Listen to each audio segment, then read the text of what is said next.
Lokvani news, जनसामान्यांचा आवाज. माझा जुना मतदारसंघ ज्यातून मी अनेक वेळा आमदार झालो, मंत्री झालो, मुख्यमंत्री झालो, तो माझा भोकर विधानसभा मतदारसंघ मी राज्यसभेवर गेल्यानंतर रिक्त झाला होता. त्या जागेसाठी ॲडव्होकेट श्रीजया चव्हाण हिची त्या ठिकाणी पक्षाने शिक्कामोर्तब करून त्यांना ही उमेदवारी दिलेली आहे. याबद्दलही मी व्यक्तिशः पक्षश्रेष्ठींचे आभार या ठिकाणी व्यक्त करतो आणि मला खात्री आहे की या उमेदवारीमधून निश्चितच एक चांगली राजकीय क्षेत्रात, सामाजिक क्षेत्रामध्ये एक चांगली सुरुवात ही श्रीजया निश्चित करेल. ज्या मतदारसंघाला शंकरराव चव्हाण साहेबांचं नेतृत्व एकेकाळी मिळालं होतं. अनेक वर्ष या मतदारसंघात मी आमदार आणि नंतर खासदारसुद्धा या मतदारसंघातल्या चांगल्या लीडनी या मतदारसंघाने मला साथ दिलेली आहे. मला खात्री आहे की जनमताचा कौल हा निश्चितप्रमाणे श्रीजया हिच्या मागे ठामपणे राहील आणि तीसुद्धा चांगल्या मताधिक्याने या मतदारसंघातून निवडून जाईल अशा प्रकारचा आत्मविश्वास मला आहे. पक्षाने आमच्यावर जी जिम्मेदारी दिलेली आहे त्यांचं पुरेपूर प्रयत्न करेल की आम्ही जे आमच्या परिवाराचं जो एक भोकर मतदारसंघ आहे, आमचे परिवारातले एक जे भोकर मतदारसंघातले लोक आहेत त्यांचे प्रामाणिकपणे आम्ही त्यांचे सगळे अडचणी दूर करूया आणि सेवेत इकडे हजर राहूया. लोकसभेच्या संदर्भात आत्ताच एक 15 मिनिटापूर्वी व्हिडिओ कॉन्फरन्सिंगच्या माध्यमातून आमच्या सर्वांची मतं ही जाणून घेण्यात आली. त्या मीटिंगमध्ये शिवप्रकाशजी आपले जे महाराष्ट्राचे प्रभारी ते होते, भूपेंद्रजी यादव जे महाराष्ट्रामध्ये निवडणुकीसंदर्भात ज्याच्यावर जिम्मेदारी तेही होते, देवेंद्र फडणवीस, बावनकुळेजी आणि अन्य सहकारी त्या मीटिंगमध्ये होते. मी सुद्धा त्या मीटिंगमध्ये सामील झालो होतो. एक साधक बाधक चर्चा ही झालेली आहे. कदाचित अजून काही सहकाऱ्यांशी चर्चा करून निर्णयाला यावं लागेल असं एक चित्र आहे. परंतु त्या उमेदवारी माझं नाव असायचा प्रश्नच नाही, कारण मी कुठल्याही उमेदवारी मागितलेली नाही आहे आणि मी राज्यसभेवर असल्यानंतर आणि माझी मुलगीच विधानसभेला असल्यानंतर मी लोकसभा लढवण्याचा प्रश्नच उद्भवला. पक्षप्रवेश करून लोकसभेला तिकीट देणार आहे का? मला तरी माहीत नाही. तुम्हाला काय नवीन बातमी असल्या मला माहीत नाही, पण माझ्याकडे अशी कुठली बातमी नाही.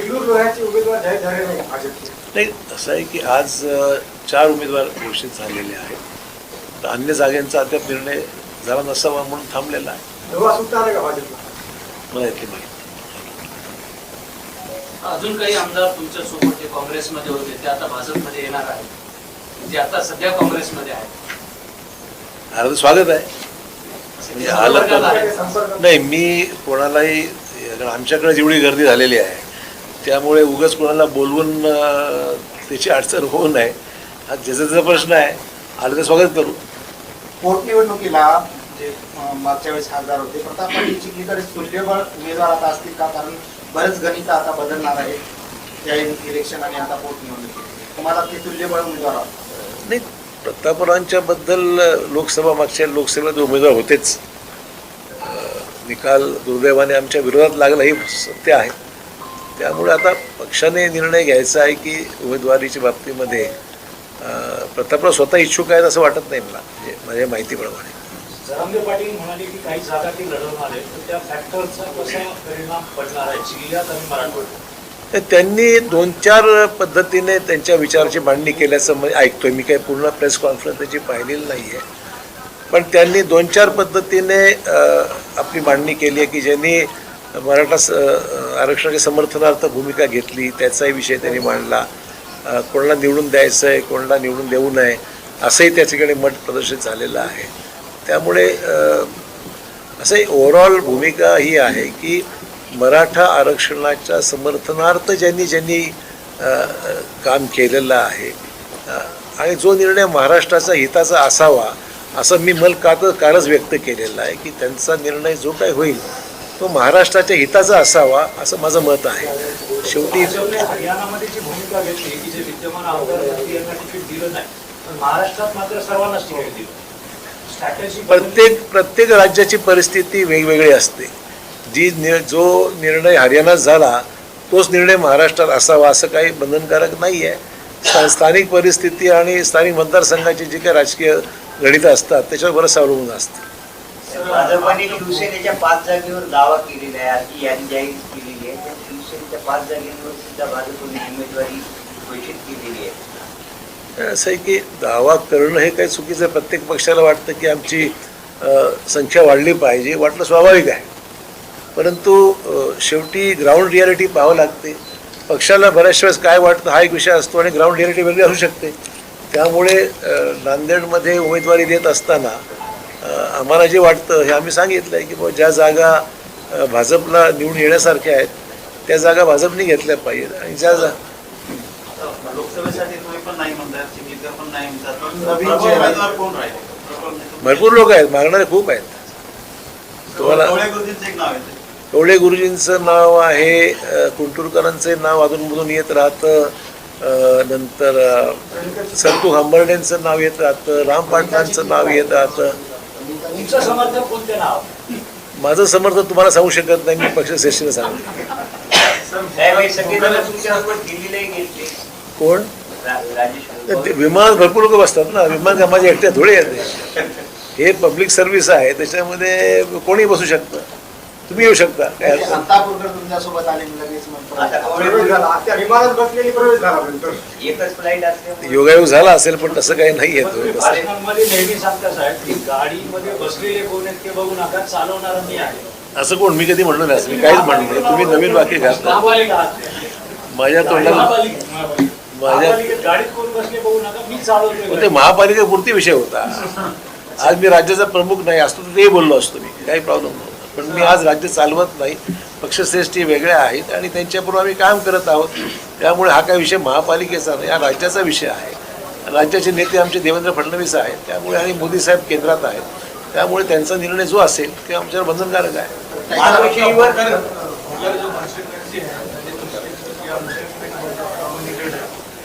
पूरा समाज आपके साथ जुड़ा हुआ था जब तक कांग्रेस में आप थे, अब वो समाज आपको वोट नहीं देना जायज की बात है. वो कौन कहता? दलित मुस्लिम में भी मेरे समर्थन देने वाले बहुत लोग हैं, ऐसा नहीं मैं समझता हूँ. फिर भी एक तरह से वो आपको चैलेंजिंग नहीं, मुझे ऐसा कोई लगता नहीं. मैं कभी भी कम्युनिटी बेसिस पे मैंने अपनी राजनीति मैंने कभी की नहीं है. मैंने काम सबके लिए किया है. जब मैं कांग्रेस में था मैं सबके लिए काम करता हूँ. आगे मैं बीजेपी में तब भी मैं काम डेवलपमेंट के काम के बारे में ऐसा कोई भेदभाव मेरे से नहीं है. और बहुत से लोग मेरे से व्यक्तिगत तौर पे जुड़े हुए हैं. तो कास्ट और कम्युनिटी का मामला मेरे हद तक तो बिल्कुल नहीं आएगा और श्रीजा की हद तक तो बिल्कुल नहीं आएगा. श्रीजयताई 2 महिन्या अगोदरपासूनच तुम्ही काम सुरू केलेलं आहे. काय आता सध्या सुरू आहे आणि कोणाला चॅलेंज वाटतं?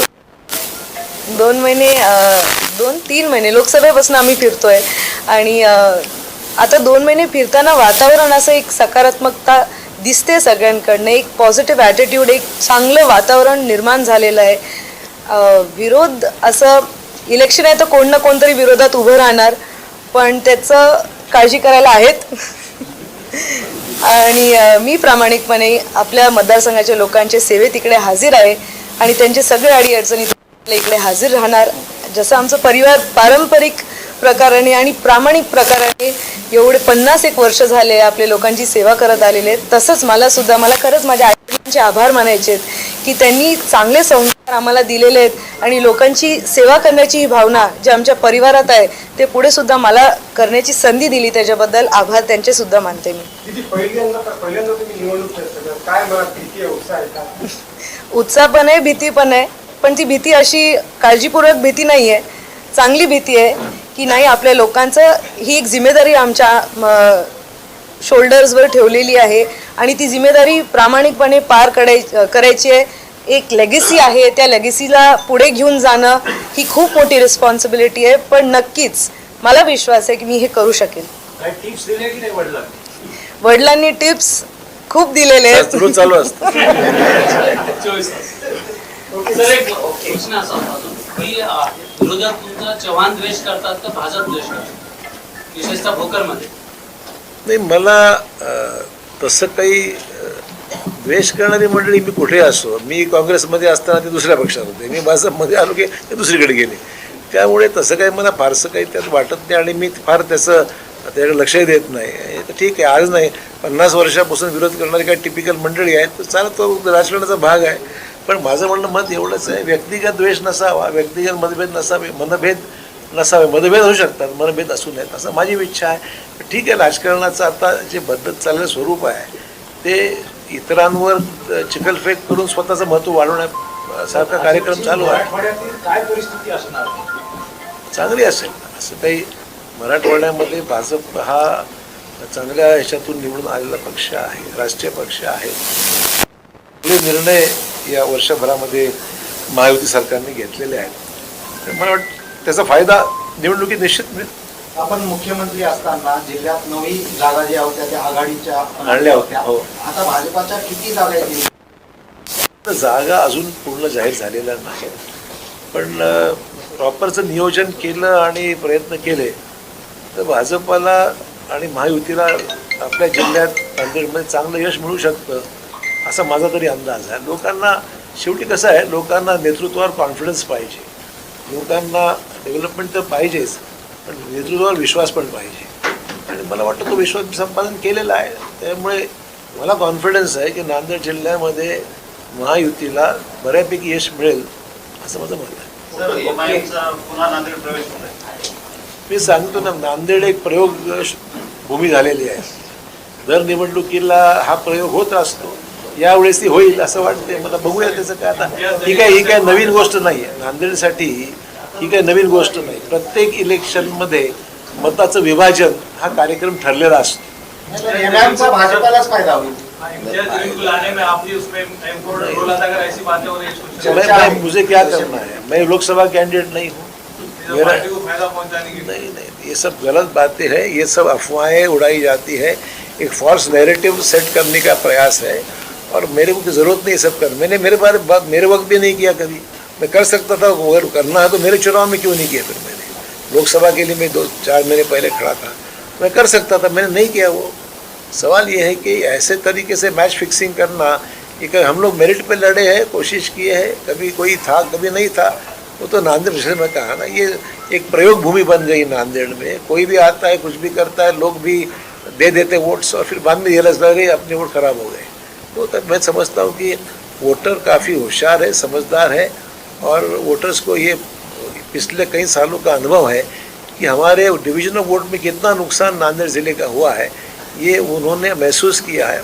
और मुझे लगता है कि डिवीजन नहीं होगा, काम करने वाले व्यक्ति की छवि पर अवलंबन है, उसको वोट मिलेगा. सर, डीपी सावंत जी अभी भी कांग्रेस में है, आपके बहुत करीबी है, आपके संस्था में काम करते हैं. अगर बीजेपी इतनी अच्छी पार्टी है तो आप उनको कन्विंस क्यों नहीं कर पाए बीजेपी में? उनका व्यक्तिगत फैसला है. ऐसा है कि सब पार्टियों में मेरे डीपी सावंत ने मेरे ये सब जितने आमदार कांग्रेस चुन के मैंने चुन के लाए थे उसको, ये बात बता रहा हूँ मैं. तो सवाल ये है कि मैंने किसी को, मैंने जब मैं बीजेपी ज्वाइन किया उसी मेरा स्टेटमेंट आज भी मैं कहा हूँ उसको, मैंने किसी को इनवाइट बीजेपी ज्वाइन करने के लिए किसी को भी मैंने बुलाया नहीं, डीपी सावंत को भी बुलाया नहीं. उनका व्यक्तिगत फैसला है. और संस्था का सचिव रहना, इसका कोई पार्टी से कभी कोई लेन देन नहीं है, उससे कोई संबंध नहीं है. संस्था अलग चीज़ है, पार्टी अलग इशू है. मराठवाड्यात तुमच्यावर काय काय जबाबदारी दिली आहे? मला प्रचार जबाबदारी निश्चित राहणारच आहे. सगळ्या मतदारसंघात प्रचार जिल्ह्यातही करू, मराठवाड्यातही करू. शासनाने घेतलेल्या निर्णयाचं सुद्धा त्याच्यामध्ये काय काय कुठपर्यंत लोकांपर्यंत पोहोचवण्याचं काम झालंच आहे. म्हणजे अधिक प्रभावीपणे करावं लागेल. आणि महायुती कशी योग्य राहील ही कन्व्हिन्स आहेत लोक, पण अधिक ते प्रभावीपणे तो मुद्दा मांडणारच. शेवटी जागा जिंकायची आम्हाला. शेवटचा प्रश्न साहेब, बदला श्रीजयाच्या विजयाची किती? 100%. बोला. 100%. बंजारा समाजाला आधी नांदेड शिरपूरच्या भागामध्ये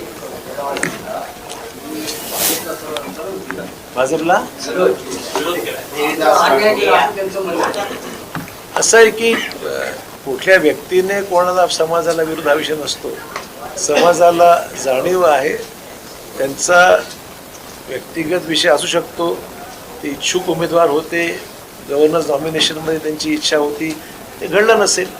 इथे बाबूसिंग महाराज हे त्याच्यापेक्षा एक फार मोठं व्यक्तिमत्व आहे की ज्यांना भाजपने राज्यपाल नियुक्त म्हणून आमदार केलेला आहे. त्यामुळे देवीदासवर कदाचित त्यांना वाटलं असेल की बाबा मला मिळायला पाहिजे होतं, परंतु बाबूसिंग महाराजांचा चॉईस हा चांगला चॉईस राहिलेला आहे आणि समाजामध्ये खूप आदराची भावना त्यांच्याबद्दल आहे. त्याच्यामुळे कदाचित त्यांना वाटलं असेल की बाबा मला मिळणं आवश्यक होतं आणि त्यामुळे टीका केली असेल. पण समाज असंच काही त्यांच्या विरोधात, त्यांच्यामुळे विरोधात जाईल असं मला वाटत नाही. आजच लोकवाणी न्यूज चॅनलला सबस्क्राईब करा.